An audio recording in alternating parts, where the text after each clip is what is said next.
Good morning, everyone. Uh, we're starting on a journey to understand about jhanas. So that's been the topic today. Uh, Actually, there are a lot of controversies and concerns and opinions and all that. What jhana is and should we do or shouldn't we do and all of that. So I think in the morning when I was uh, on my walk, I had a lot of people asking about this jhana. So I thought today I will give a talk on what these jhanas are and when that comes into existence and uh, when we should be doing it and when we should not be worrying about the jhanas. Am I audible? Can somebody confirm that? Okay, great. So, in the Buddha Dhamma, one needs to establish three things. One is the Sila, another one is called Samadhi, and another one is called Panya. So, I will explain to you all these three Pali words in English, so it becomes easy for us to really understand and penetrate. So the first step is the Sila, that is called morality in English. So here is when we are establishing. Yes, Daniel, I'll be covering that about uh, aren't necessary or are they required, not required, what it is. So that's the whole idea of doing this talk today. So definitely it would be covered. Now I'm coming to the aspect of what these three things are and how jhana is connected to that. So first one is called as sila, which is nothing but morality. So we have five precepts which is taken up by everyone, and it's like a vow to ensure that our mind doesn't get polluted. So this Buddha talks about the dasa akusala, or 10 immoral deeds, 4 done by the speech, 4 done by the body, and 2 done by the mind. That's how these 10 immoral deeds are. And secondly, is that once we start walking on the path of the Dhamma, Dhamma here representing the Paticca Samutpada cycle, which is nothing but law of dependent origination, plus understanding the Anicca Dukkha Anatta, which is can be called as not as per one's wish, and when we think that we can do something as per one's wish, we will get into suffering, and because of that, if we think we are in control of every situations and we program it or we plan it or we condition it or we try to prepare for it and do all kind of things to make that happen, and however we don't have much control over it, but the mind says that you are in control, so all the time we try to do something or the other, or at the best try to control somebody else. So basically understanding of all of this and seeing what it takes is called as panya, or wisdom.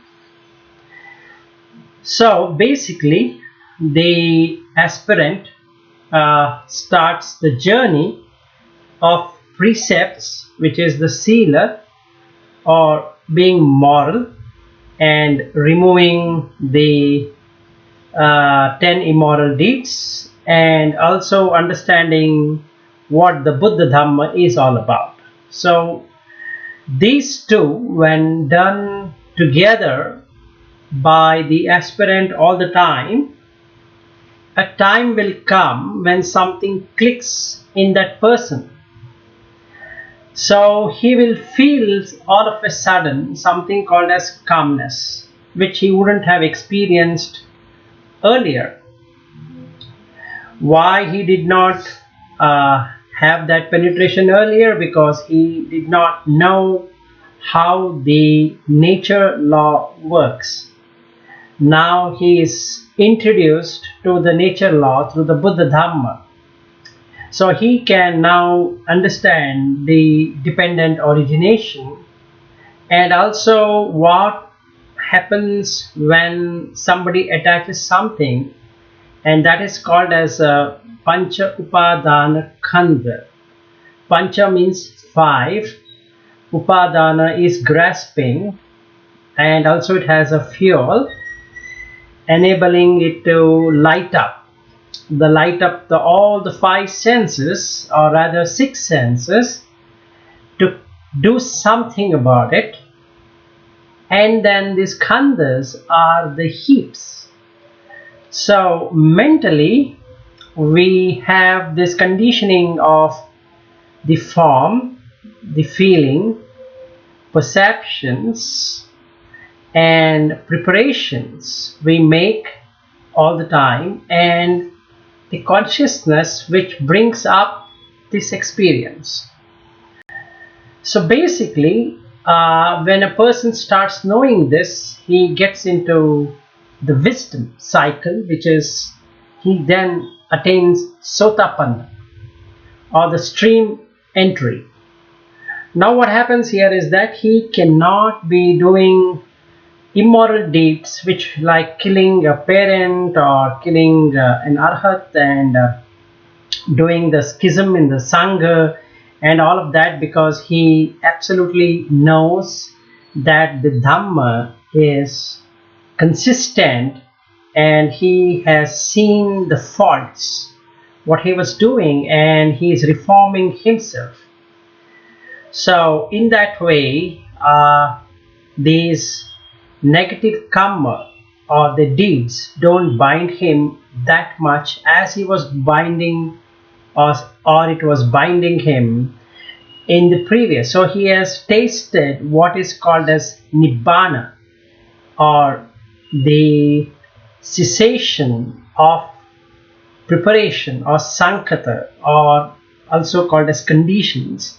And sankhara, actually it comes of 2 words, san and khara, or sam and khara. Khara is to do, sam khara is to do with expectation. So now he knows all that he is doing is with some expectation, and he's preparing those things just to think that it is going to manifest. So now he can observe what he is actually doing. So those tendencies are now reducing. So he can successfully get into the sotapanna. So he doesn't have to be born in the apayas or in the lower realm of existences. So this is how basically the precepts followed by working out on 10 immoral deeds is going to transform the person through wisdom by either listening to the Dhamma or reading to the Dhamma or discussing the Dhamma like what we are doing, and he will not be able to do any further immoral action. So basically that's what a sotapanna level is. Now he will stop possession of properties and thinking about money and power and fame and luxuries and all of that, because now he's found out that it's all about suffering. So he is able to penetrate into the suffering cycle, and that's the reason he can get into the sakadagami, or once returner. So basically a person who can come out of this possession orientation and feeling that he can possess this or that. And also he is understood at this stage that whatever he is saying or hearing or touching or tasting or whatever it is the four elements only. That is called as Pathavi, as in earth element, which has hardness and softness. As an example, if I were to touch my right hand with my left hand, except for calling it as hand, if I were to observe, there is no hand actually. It is just feeling hardness and there would be some heat. And if I were to keep my hand on my left hand for some time, the palms get wet because of the sweat which starts coming in there because of the heat. And then there is movement of the breath, so I can feel the breath also near my hand. So if I really see, what I'm seeing is only the softness and hardness, and then there is movement and there is expansion, contraction happening as in the Vayu or the air element. Then I am having Tejo, which is heat and cold, and finally the Apo element, which is water, fluid, or whatever we want to call, but basically it is flowing and it is binding. Now this is what a Sakadagami would be experiencing, and he loses interest in possession. And that's the reason the fruit of that would be that he can observe everything as four elements, and because of that the person loses interest in possession. So till this time, without jhana or the contemplation through absorption is okay, because still I'm able to suppress all the asavas through my penetrative knowledge, but they are not removed. Now my idea is to move from the Sakadagami level to the Anagami level. To do that, apart from this, I now need to clean the slate. For that, I need the third one, which is Samadhi. So, Sila, Samadhi, Panya. What we spoke just now is Sila and Panya. We did not speak about Samadhi. Without absorption and going through the Vipassana, which is the Pali word, and in Sri Lanka it is called as Vidarshana, we cannot remove these defilements, or rather we cannot come out of the asavas, which are fermentations. And in fact, because of these asavas, there is this avidya or ignorance. So we have two things with us. One is that we have this fermentation called as asavas, and we have second thing called as ignorance, which is avidya. Now to do something from the state of the Sakadagami to Anagami, I now need to get into the jhanas. Apart from going deeper into the five aggregates, plus anicca dukkha anatta, plus the paticca samutpada cycle. Now how do I actually see these five aggregates? I cannot experience these five aggregates without getting into the first jhana, because they don't show up. These are called as bhutas, or rather ghost-like creatures, and they are these four elements, that is the Patavi, Apo, Vayu, Tejo, that is the earth element, the water element, the fire element, and the air element, plus the Upadaya Rupa, that is a a attachment to these four elements, which are varna, which is color, rasa, which is the tactile or the juice or the taste, gandha is the smell, and oja is the nutritive essence. So this with that combined together becomes, in various proportions, becomes a thing called as a dhatu in Pali, or a cluster in English. So what we are trying to do is to find these clusters through the nama and rupa. So there is another concept from the Sakadagami level onwards to the Anagami level a person needs to master, and that is called as Nama Rupa and Vijnana, that is consciousness with this name and form. Without this ability to penetrate into the name and form and consciousness, one cannot penetrate further than Sakadagami, or the one's returner. So let's say we don't have to do the jhanas, then we can be happy of being a sotapanna and a sakadagami, which is real good accomplishment by itself. So there is absolutely no need to enter into the jhanas for these two. However, if somebody would like to enter into the jhana, it's good, but that's not a necessity of getting into these jhanas at all for sotapanna level and the sakadagami level. Now a question could come that why? Because most of the time will be spent in doing moral actions and penetrating oneself with the Dhamma. That is, I will take time to understand the Paticcasamuppada, which is the dependent origination. Plus, I will try to understand and discuss about the Panchupadana Khanda, or the five aggregates. Then I will take time to understand and experience about the Anicca Dukkha Anatta, which is good enough. These three things, if I were to get to a good level, then that is sufficient enough for me to get into Sakadagami, which is very good. I need to only come back to this plane of existence once.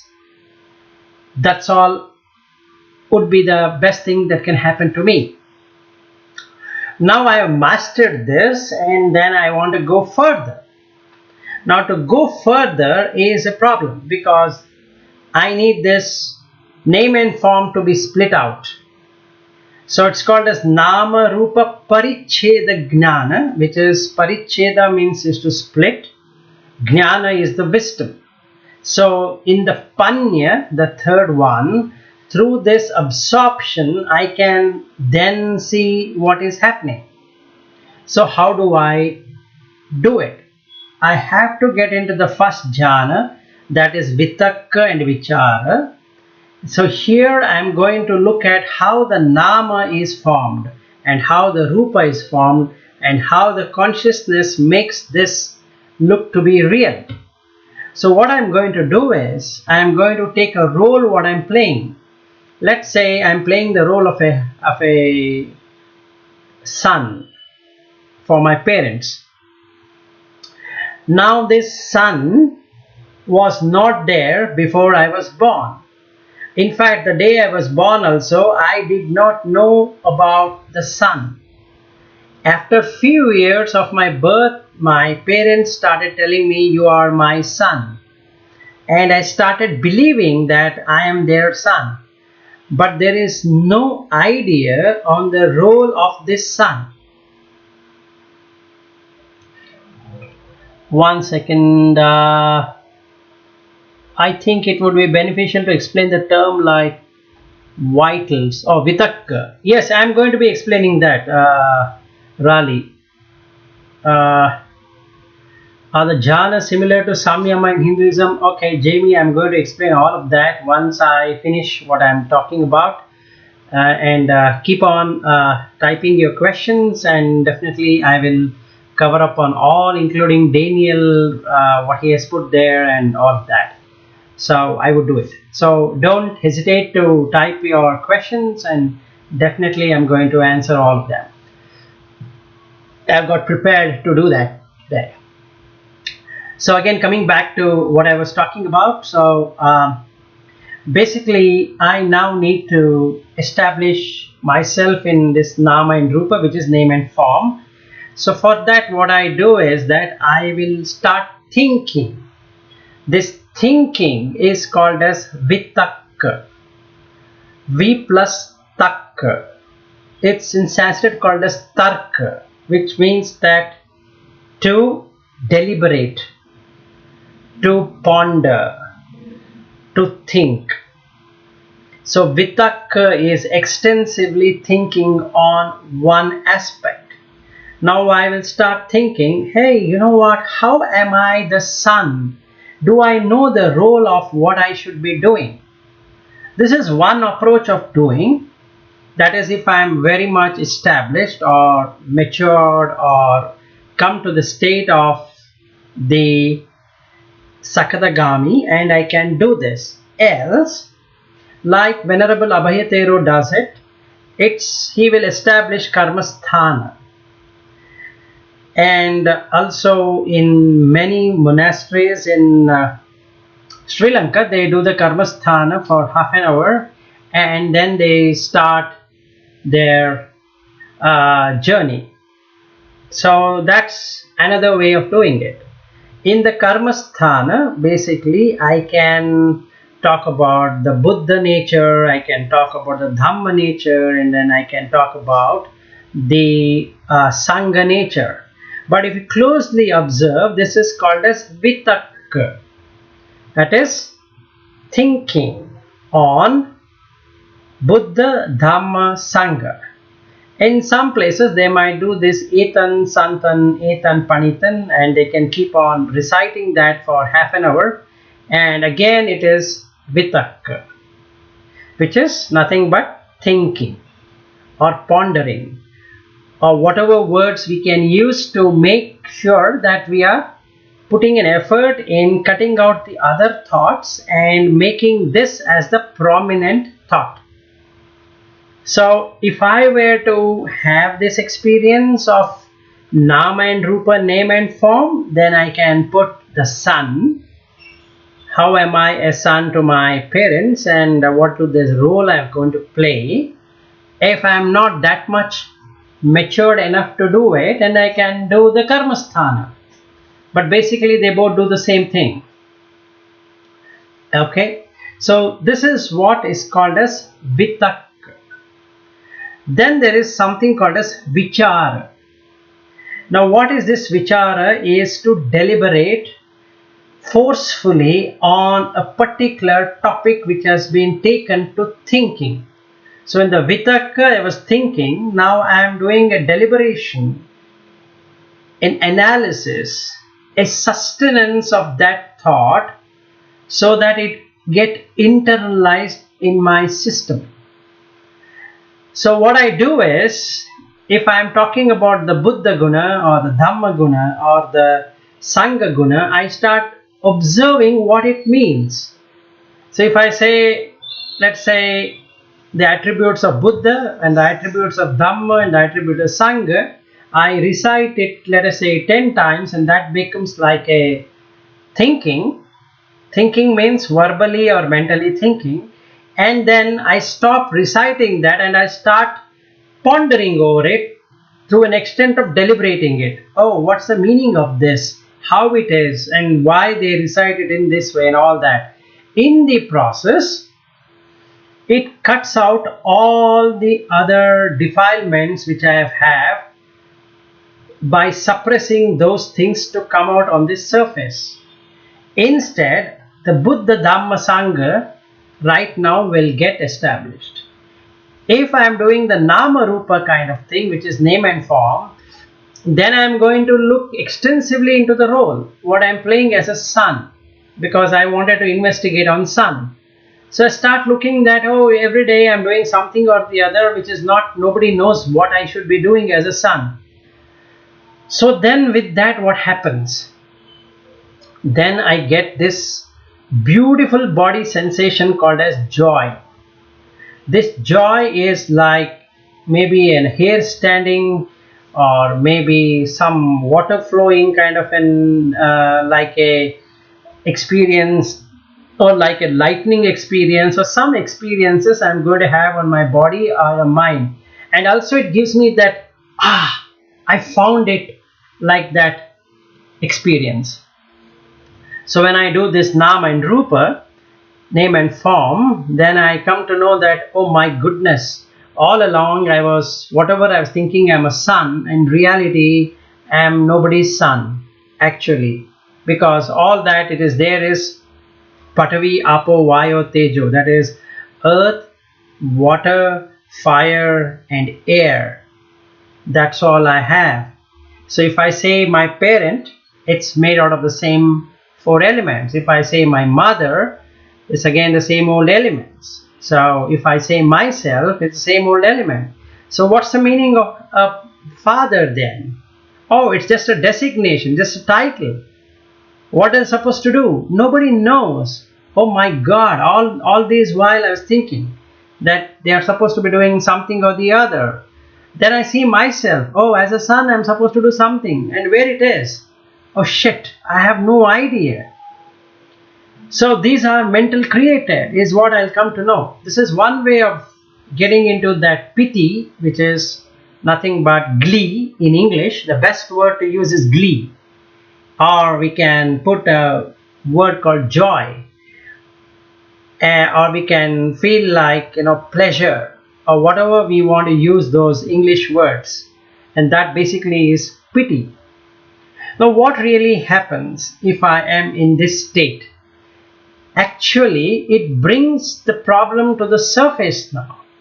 The attachment starts to cease to exist. Now, if I have done this etan, santan, etan, panitan, that is karmasthana, now the piti is so great, or the glee or the pleasure is so great, that I forget any relationship could bring me that kind of effect. So it immediately removes the relationship out of the equation. So at that time, I remember my wife or parent or child or son or daughter or friend or enemy or this or that, my iPhone or iPad or this computer or that other one, or my interest to go somewhere and go and visit either the lakes or the beach or this or that, all that will go away, and this body feeling is so tremendous that I don't want to get out of it. But sooner it goes away. So when we reach the state of piti, this pleasure or the glee, then we have entered into the first jhana. So this is what it would mean. Now what's the advantage of getting here is that it cuts the relationship with the outside world and connects you from within. And what is in within? It gives you contentment. What is outside you? It is dissatisfaction. So now you're able to see there is a tremendous dissatisfaction outside and a tremendous satisfaction inside. This is the first time you would experience what is called as dukkha or suffering. Okay, so this is the first step in this direction. Then the second step is to remove the piti, or sorry for using the English word piti. It is not pity, it is piti, piti, which is pleasure or glee. So the second jhana, in the first jhana, what would have happened is that I am thinking and I am really pondering and deliberating, and when I reach the first jhana, this thinking and pondering is gone. Instead, I have this nice feeling, and the sukha, happiness, is felt for the first time. It's independent. It is not dependent on anything. That means a relationship can give me the same sukha, but it is conditioned. The first time ever I am enjoying a conditionless sukha, which is the happiness. Then what I do is, if I keep on investigating on anicca dukkha anatta or anything I have taken, then I can see that everything is anicca. The relationship is anicca. The money making is anicca. The career is anicca. Everything I find is anicca, and it has dukkha in that. So when I see the dukkha in that, my mind does not want to dwell in that anymore. So it becomes more condensed, more stilled. And that state is the second state of jhana, where I appear there. So I lose that piti, the pleasure part, and remain in sukha. That is the happiness born out of non-conditioned state. There's no condition attached to it. It's not like, if I get a job, I'll be happy. If I get this $1 million, I'll be happy. If I buy this car, I'll be happy. All that is gone. Instead, I'm happy just because I'm happy. There's no need to explain what I'm in this position. So what's the advantage of this second jhana? In the second jhana, it not only removes the relationship, not only shows the dukkha, it does another fantastic thing. It shows you the rupa, vedana, sanya, sankhara, vijnana in action. It seems like a movie show to you, and you'll start laughing at whatever you're doing in the outside, because now you have disconnected yourself from the outside. So this is the second jhana. The third jhana is, it gets faded away. This sukha will get faded away, and then you are in ekagrata, which is one-pointedness. So in this one-pointedness, the sukha does not remain. You remain almost equanimous to anything that is happening in you, and you're just watching things arising and passing. So this is the third jhana. And in the fourth jhana, you will lose the breathing and in-breathing and out-breathing, because the sankharas no longer can function. And that is what Buddha was explaining in that sutta, that in the first jhana you lose your speech. In the second jhana, you will have not only lost the speech what you wanted to have, but then you're able to see what is really happening there. That is, you are not only just deliberating, you are also cutting off that deliberation and thinking of those thoughts. And in the third jhana, you are achieving that joy, but it is stilled now. So it is so nice to be there. And then you are stopping the breath at this state. So this creates an important achievement, an important milestone in the Nibbana, because you have now seen that the breathing is the kaya sankhara, the thinking and deliberation is the vachi sankhara. The only thing you have still not experienced is sanya and vedana, or vedana and sanya. The perception and the feeling is the mano sankhara. I again repeat what I said, but I will tell you it in English, so it becomes easy. The first one, that is the thinking and deliberation being gone, you are coming out of the body preparation, which is called as kaya sankhara.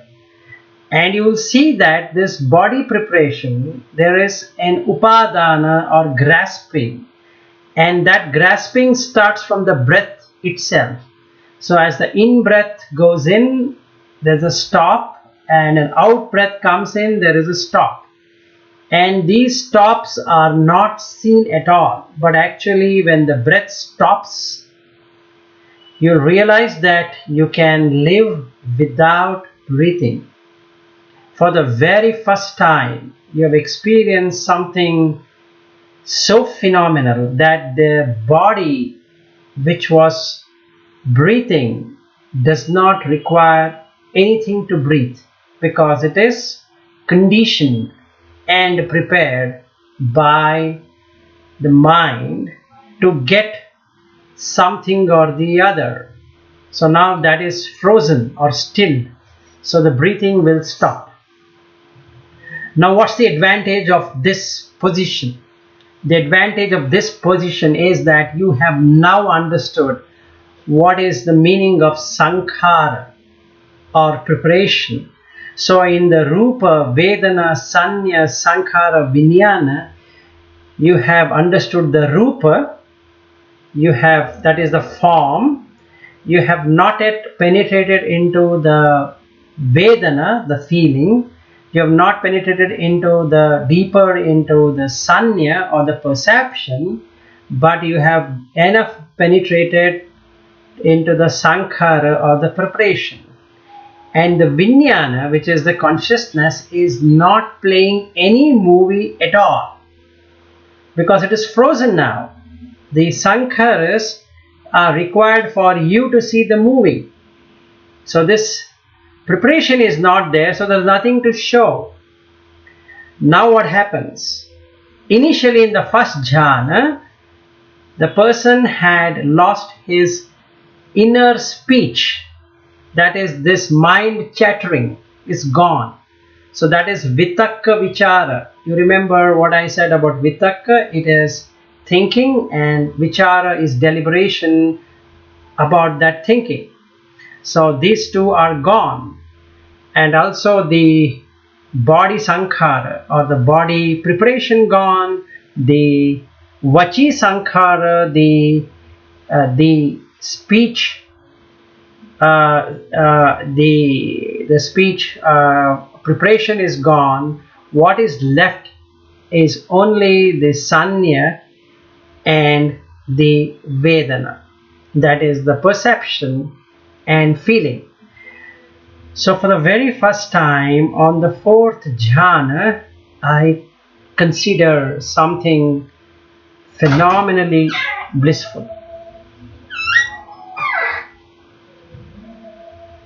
Just a second.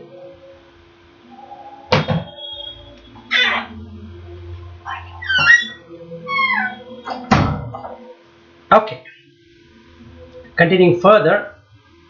Now there are another 5 jhanas to go. So once I go deeper into it, now what happens? Should I do this 5th jhana to 9th jhana? Yes. If not, a person can still keep on investigating, that is creating more and more panya instead of samadhi, and his precepts being fully established, that is his immoral deeds are almost reduced.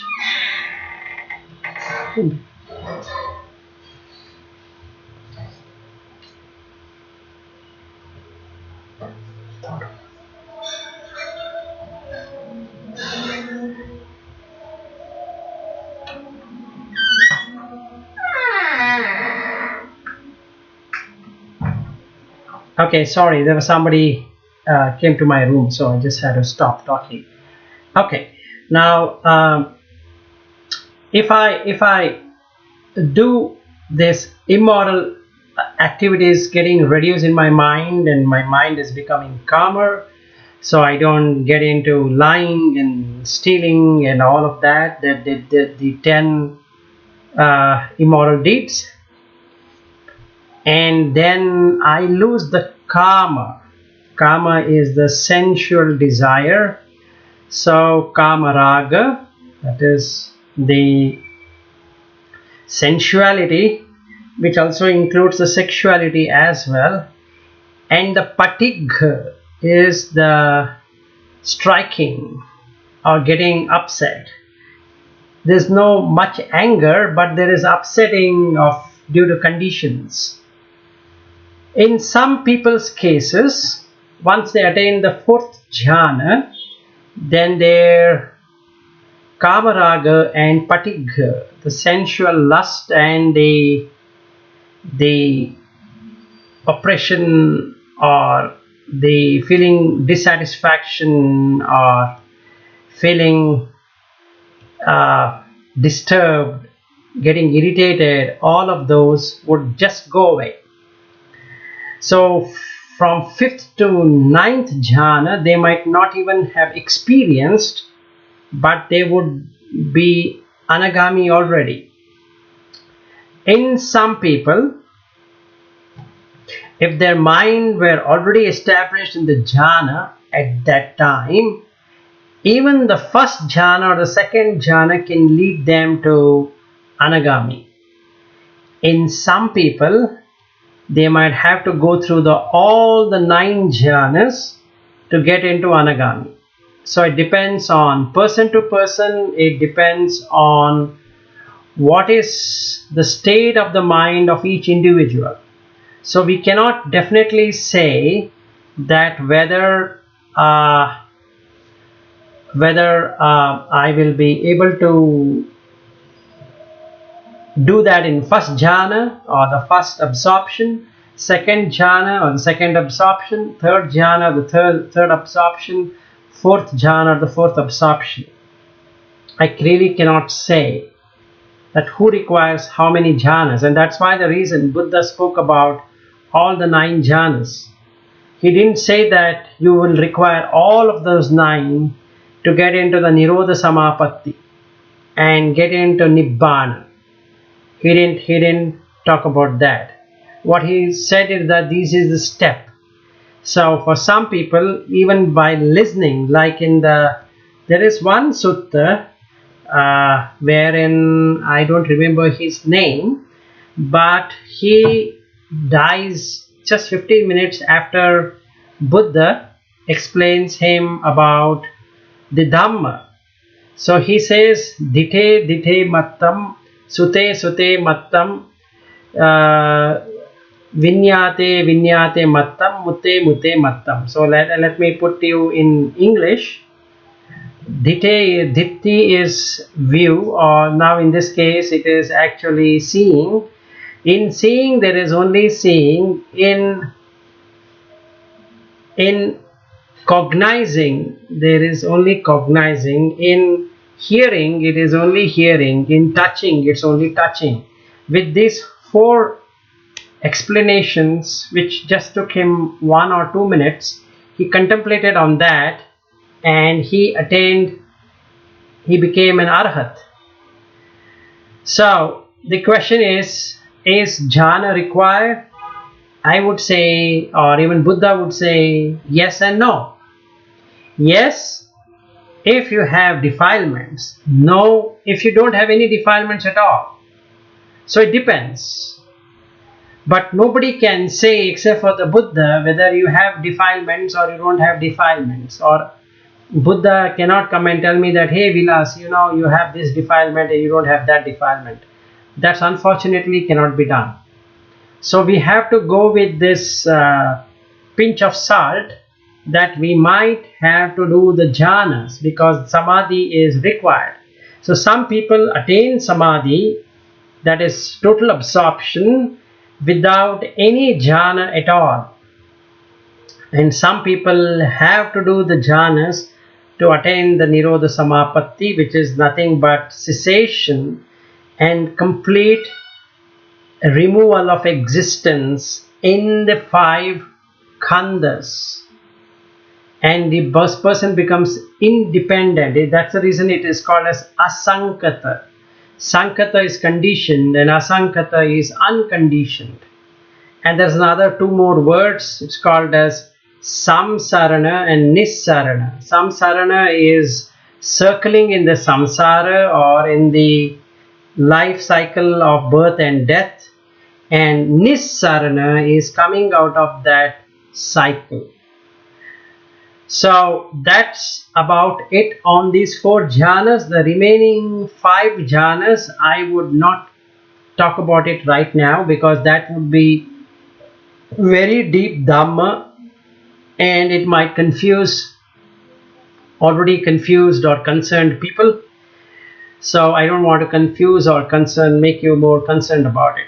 So I will not talk about the other 5 jhanas, because I had seen some questions on perception, non-perception, and this and that, and how can that happen, and all that was there. I think from Roman or somebody would ask me earlier in the morning, and his question is perfectly right, or whoever asked me that question is very right, very perfect.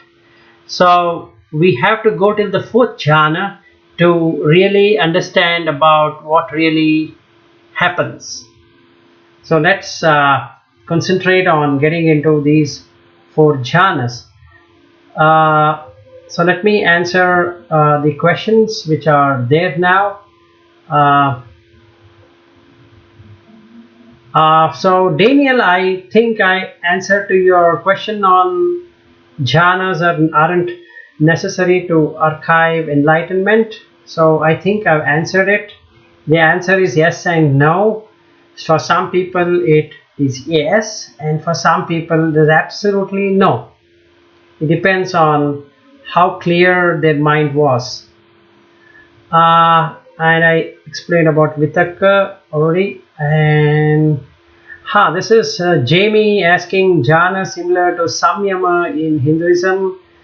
Well, almost same, but not really the same, and that would take a lot of time for me to explain, because you have added the Panchabhutas. It almost looks the same. The only difference between the Buddha's way of jhana and the non-Buddha's way of jhana, especially the 4th jhana, both remains the same. Both will get into that state of no breath. So if you do the Bhastrika Pranayama as an example, and sorry that I am digressing into the yoga route, just to answer to Jamie. So if you do the Bhastrika Pranayama for around 5 minutes, your breath will stop, because the sankharas comes to an end. So you cannot breathe any longer, but you are still alive, hale and healthy. So that mind gets into samyama. The samyama is nothing but stillness.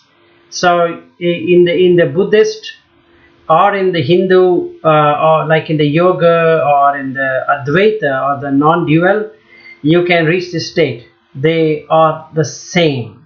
But then what's the difference between the Buddha Dhamma and this is that in the Buddha Dhamma you are investigating into the phenomenon, which is nothing but the Paticca Samutpada, and then the 5 aggregates understanding very deep.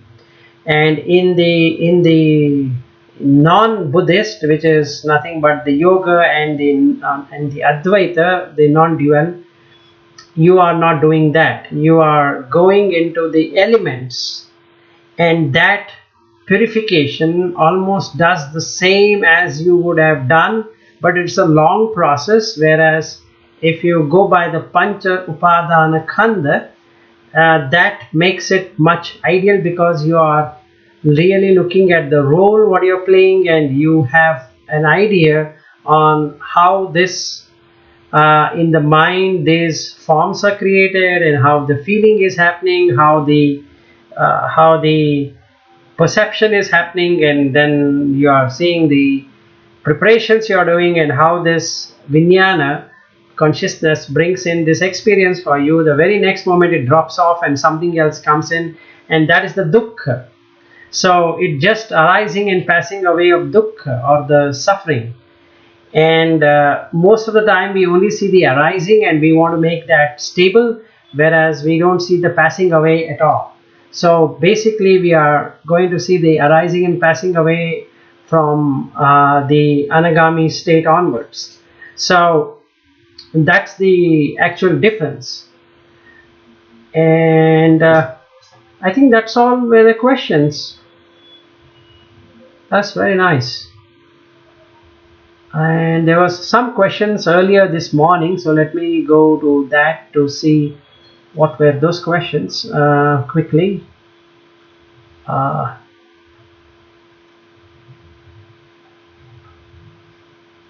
There was a very nice question. Okay, just a second. I'm going to the previous talks what we were having. In one part of the Rahotagga Sutta, it says, when one has attained the dimension of infinitude of space, the perception of form has ceased. Later it says, when one has attained the cessation of perception and feeling, the perception and feeling have ceased. What distinguishes perception and feeling from form? How can one lose perception of form but still have perception and feeling? Yeah, that's Daniel. That's the reason I did not go from the 5th to the 8th jhana, but since you had asked this question yesterday night, your time, and my morning, I'll just give you a brief of it so it becomes easy. What is a space? The 5th jhana talks about the space. What we're going to do is, wherever you're sitting right now, just imagine there are no homes. There is nothing being there except for space. In true sense, it is there like that. Meaning, if I were to break down the foundations, if I were to break down the walls, if I were to break down everything, the place where I'm sitting, right now in my mind, what do I get? I get a space. And the space what my body is taking, and if I were to make my body disappear right now, as like a death, what happens? It's just a space. Presently, this body is occupying this space, and if I were to mentally imagine it, the space is gone. So now what I do is, I will get into this space, infinite space. That means I am going to remove the Patavi, Apo, Vayu, Tejo itself from my mind, not by force but by investigation. How do I investigate? I will investigate touching my hands, touching my legs, touching my stomach, touching my heart or the chest region, touching my head, and all that. I'm doing it as I'm telling you. You can, if you want, you can also do it along with me. So when you do all of that touching, what are you really touching? There is no thing called as heart. Can you see your heart? No. Can you see your head? If you touch your skull portion right now, if you have hairs, you'll feel only the hairs. Where is the head now? There's absolutely no head. Apart from that, what are you feeling? You're feeling grease touching your palms, and also what you're feeling is the scalp. We call it a scalp, and then actually it is no scalp there. It is some rough layer of skin, and it is heat, and skin is a solid, like it has roughness, or if you don't have hairs, it will have smoothness. That's all what you will find. So where is the head? It's not there. Then we come to the ears and the eyes and all of that, and whatever we calling is just made out of the hardness and softness. And then you have this movement as the breath enters in and the breath enters out. As I am moving my hand near my face region, there is a movement, and there is an expansion and there is contraction. You just keep moving, you will feel that there is expansion and contraction, and you keep your hand near your chin area for 1 or 2 minutes. You will start feeling wetness in the cheek area because your palm is hot. If you touch it, you can feel it.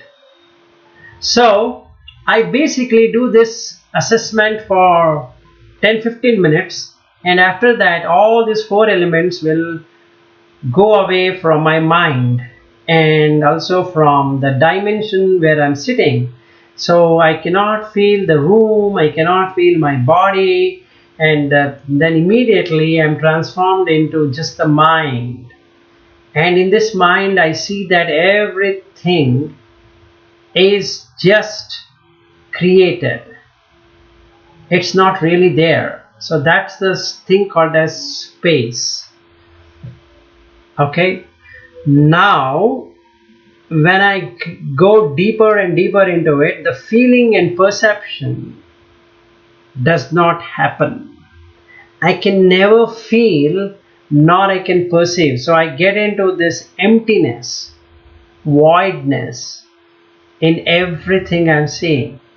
And that's what is written here. So the perception and feeling from the form. Right now I am having a form which I call it as I, Vilas.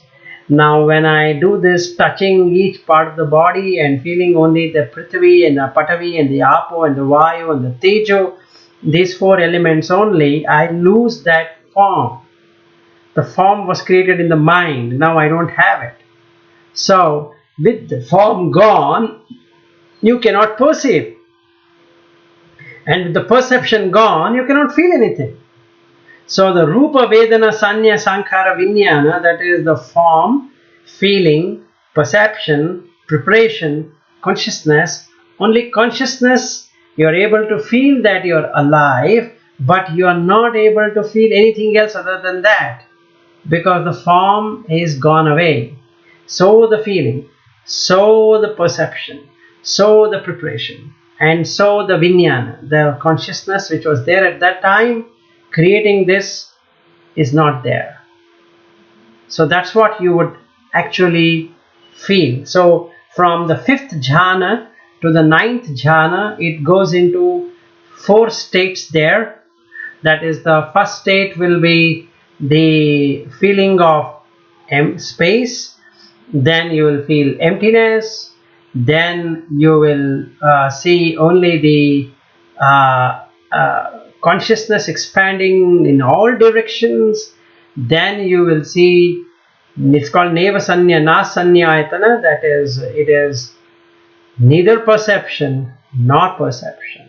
And the last one is Sanya Vedayita Nirodha, that is, neither you will have anything called as a perception, it ends there, and also the feeling also ends. So you are in total Nirodha, and that state is Nibbana. So this is what from 5 to 9 is all about. Now, how do I do it? I can do it, like I said, I can take the Buddha Vandana, or I can do Etan Santan, Etan Panitan, or I can do some other Karmasthana. This is one way of doing, and another way of doing is to look at the aggregates, the 5 aggregates, and then having that Vitakka, Vichara and all that what we spoke about earlier on, and then there is a release. So I can create this release at any point in time and enter into the 1st and 2nd and 3rd and 4th jhana. These are the 4 important jhanas, and the other 4 are the arupa jhanas, that is, they don't have a form. You cannot perceive a form in these 4, in these top 4. There is nothing called as form. Whereas in the bottom 4, you can still feel the form, but since the sankharas are no longer working, that is, the preparations are no longer working, and your breath is stopped at that instance, so you feel tremendous calm and peace. Okay, that's the first stage of Nibbana, by contemplation on the jhanas or the absorptions what you're getting. So what's the advantage of going into the Rupa jhana and Arupa jhana and Nirodha Samapatti is, as Buddha explains, that it will bring an end to the preparation, Sankhara Nirodha. And because of the Sankhara Nirodha, you get the tanha nirodha. Tanha is the craving. Without sankhara, without preparation, there can be no craving at all. And because there is no craving, you will get rid of raga, dvesha and moha. That is the desires, then the aversion and delusion. These three would not be there at all. Okay, so that's the reason he says etan santan, etan panitan, yadidam sabba sankhara samatho, sabbupadi patinisaggo, tanhakayo, virago, nirodo, nibbana. So I'll say one by one. Etan, that is santan, sa anta. Sa is self, anta is ending. How do you end it? The five aggregates, the Rupa, the Vedana, Sanya, Sankhara, Vijnana. Rupa is the form, Vedana is the feeling, and then Sanya is the perception, Sankhara is the preparation, and Vijnana is the consciousness. So this arises and this passes away. So I will now say that this same thing arises and passes away, and another five things arises, another five things passes away, as a frame by frame. Okay, so that is santan. Etan panitan. Panita means profound. Oh, all this long I never knew actually that what I am saying as I is only these five aggregates. There was nothing more than the five aggregates. So I feel profound joy of finding it. Yadidam, that is when this. That means when would you feel Nibbana? That's a question. Yadidam sabba sankhara samatho. Sabba means all. Sankhara is the preparation. That is the kaya sankhara, body preparation.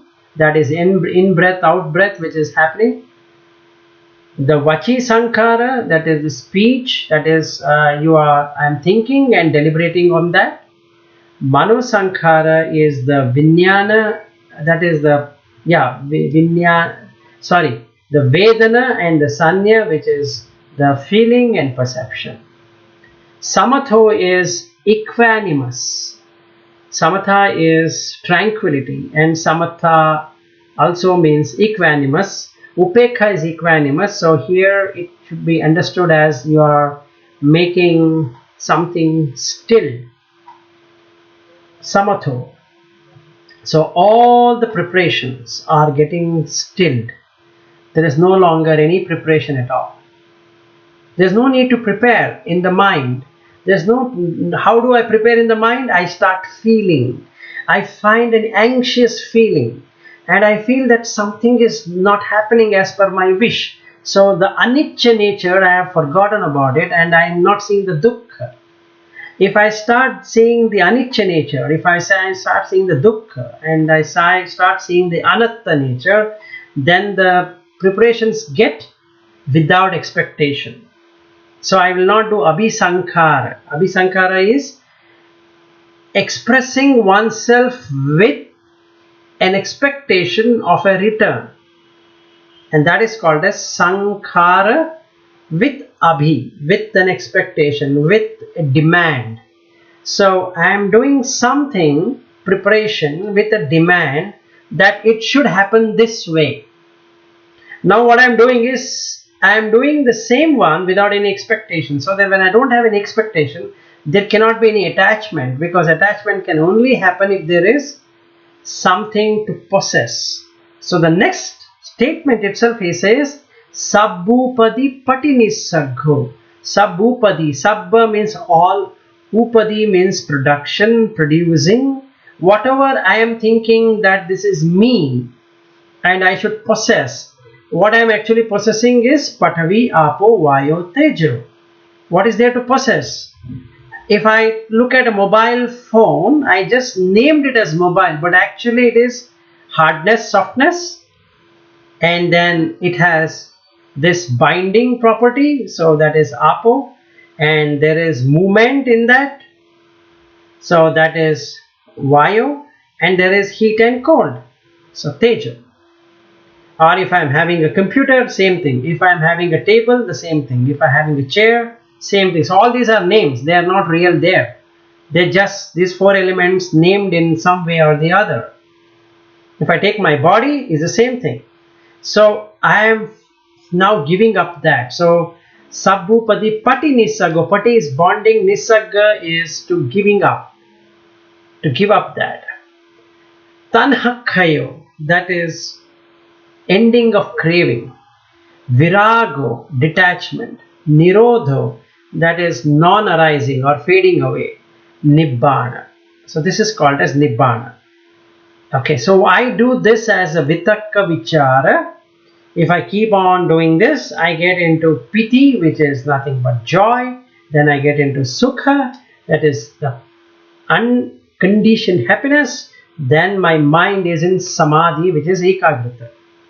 Once I have mastered the Sila Samadhi Panya, now I can establish myself further from Anagami to Arhat. For that, I need to be always contemplating on not only this phenomenon, but also go into jhana all the time. Because there is no need for me to be out of jhana. Because I'm not going to have any sankharas anymore. So there's no point. So whenever I need to work, I will work, and otherwise I am always in the jhana. So there was one question, why should Arhat enter into the jhana? He is already purified. So what's there? So since he doesn't have anything else to do, he can be in the jhana all the time. Only when he wants to work, he will come back from the jhana and he will work. So that's the reason an Arhat will not have the raga, dvesha, moha, because he can always establish into Nibbana at any point in time. So that's about my explanation, what I wanted to do on this. Any further questions, or there's something here? How many jhana have you personally experienced, Vilas? Very tough question. What do you think from my explanation, what I'm saying? What level of jhanas you think I would have experienced? Because right now you would have experienced something the way I'm talking.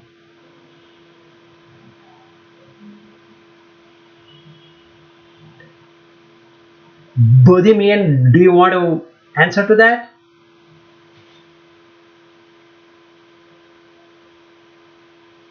You're unsure, okay. As per Owen, okay. What was the feeling while I was talking to all of you?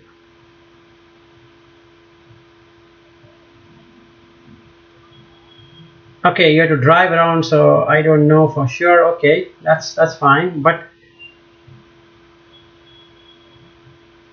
what's the meaning of tranny, Daniel? Or can you explain what is the meaning of tranny? You mean to say like it was like a transmission? You mean to say? Okay, gotcha.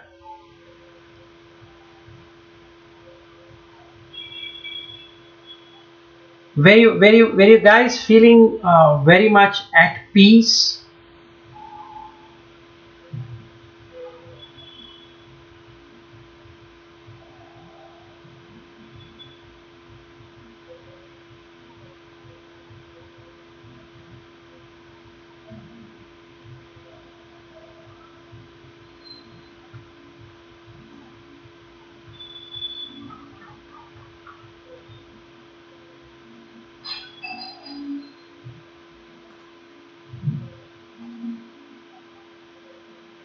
You had some unlocks in your belly. Very nice.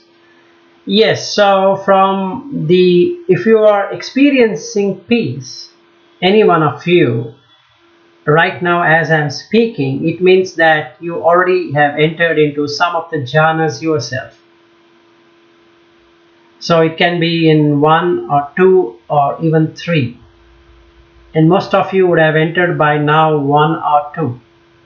At least 1, if not 1 and 2.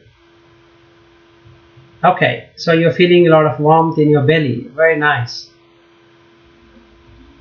So the energy centers are now getting activated in most of you.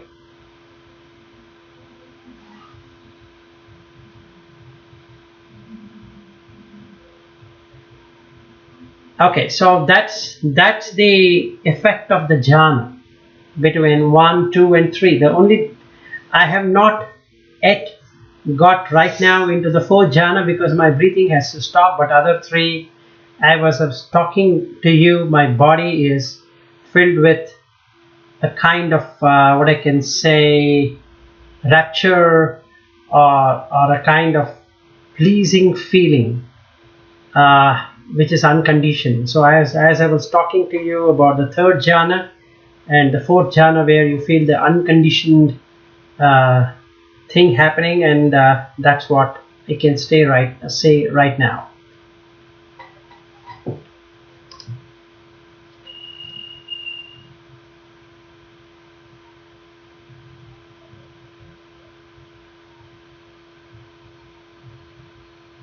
Well then, any other questions? We wait for a minute before we close.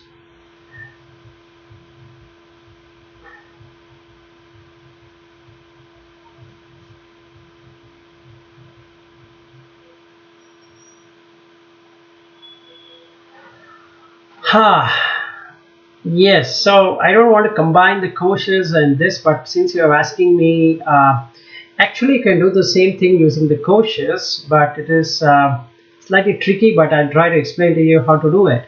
So the Annamaya kosha is, Anna means rice, so it's food, a sheath of food. So you can experience the sheath of food by analyzing the food.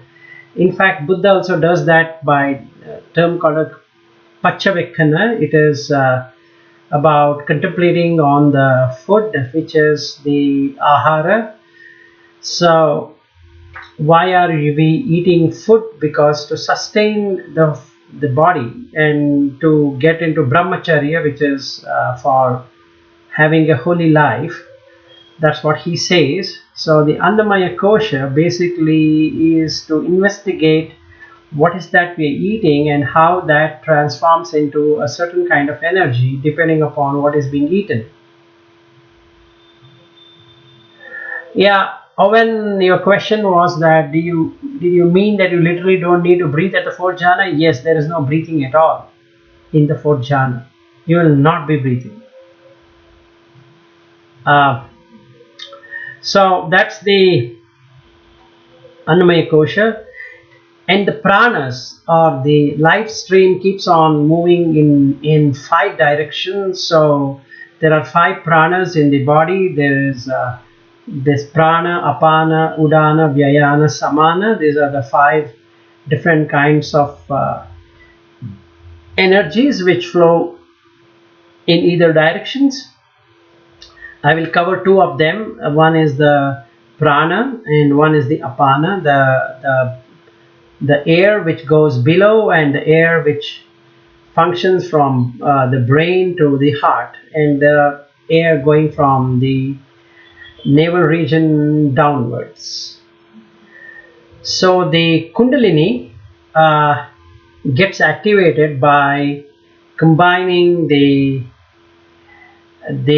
prana and apana, and that's how you can raise your energy level of the Ida and Pingala. That activation would make the energy come into a central channel. That is Ida and Pingala. For those people who don't know, it is the sun and the moon, and then it centers in the central nervous system in the spinal cord. And what really happens is that the energy starts moving into it. And then from the pranamaya kosha, you are entering into the manomaya kosha, which is what the emptiness of the space is in the 5th jhana, wherein you will see everything as a space. So if somebody were to touch the mind region, that person feels literally lost. in space. So that is the mind, or the manomaya kosha. Then there is vijnanamaya kosha, which is about, vijnana means knowledge, so, or vijnana, if we were to take the Pali word, it is how the consciousness, you are basically touching into the consciousness to its potential, like the Rupa Vedana Sanya Sankhara Vijnana, in that way. So you are able to feel a portion of what Buddha has spoken, not the entire thing, but a portion. That is more than sufficient to enough to get rid of the body as me syndrome, what we carry. And then the Anandamaya kosha is where the bliss kosha, or the bliss sheath, is. So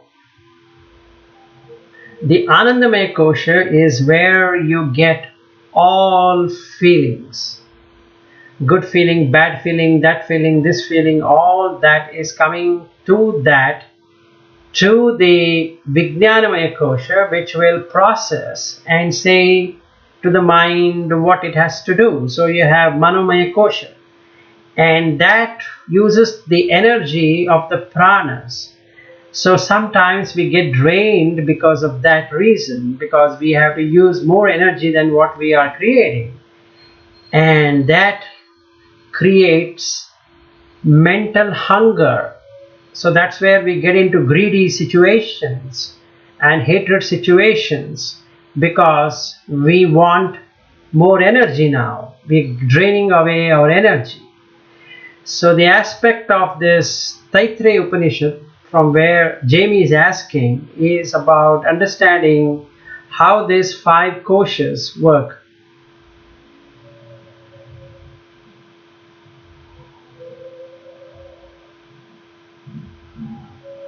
I will take this explanation about all of these as a kosha thing in a separate one. I think that is better, so that we are not combining 2 separate things into one, and then that causes confusion. So yeah, thank you. I think if people here are interested in knowing about the koshas, we can have one session wherein we can see from the kosha perspective. I would be more than happy to do it. Okay, so there is Daniel asking what even meant with breathing. I think one needs always oxygen. Well, Daniel, there are 3 things which are there in a breath. One is the preparation sankharas, which are actually an attachment which makes you breathe. So the oxygen not only enters through the nostril, it also enters through the entire body system. It's not only an oxygen creation, it is actually what you are surviving is called a jivita indriya.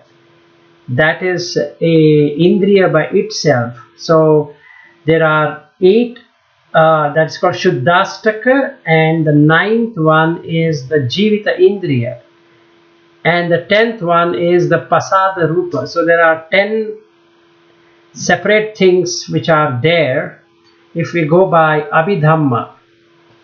So not to confuse you, is that there are 3 things. One is that the sankharas, 2 is that there is this life principle called as Jivitindriya, and if we were to go by the Hindu way, it is called pranas, and the 3rd one is the oxygen. Okay, there's 3 things. It's not only one thing. So basically, since the body can take enough oxygen from the environment, it doesn't require the nostril breathing to take that oxygen. Only when we don't know about it, and then that's the reason we breathe not only from the body, we also breathe from our nostrils. So when we go into the 4 jhanas, we don't have to get into sankharas at all. So the body still takes the oxygen required, but then it doesn't have to utilize anything. That's the reason the breathing stops in the 4th jhana. And if you want to try it out, you can try it out using a pranayama called as Bhastrika. And if you do 25 or 30 of them, you can search on the web, or we can do it another session to do the pranayama practices, and then you will see that your breath stops automatically for some time. It will stop for 2 or 3 minutes, and that's a wonderful experience to see what it is to stop the breath.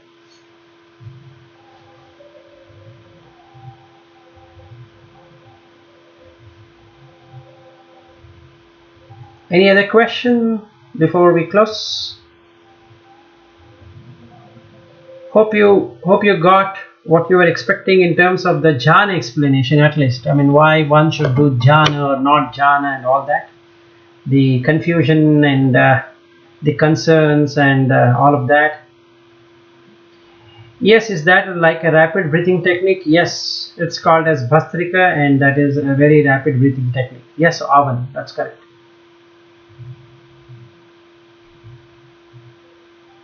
I don't know, like Wim Hof. I have no idea what you mean by that.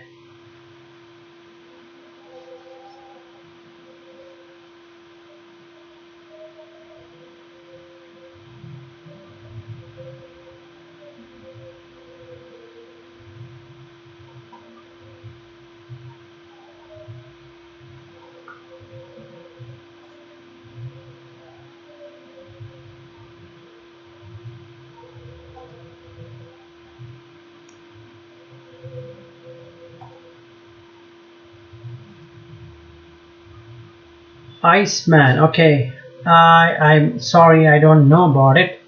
Maybe I'll try to find out. It's a technique in which one breathes rapidly. Okay, certainly I'm going to Google and then see. Thank you for that information.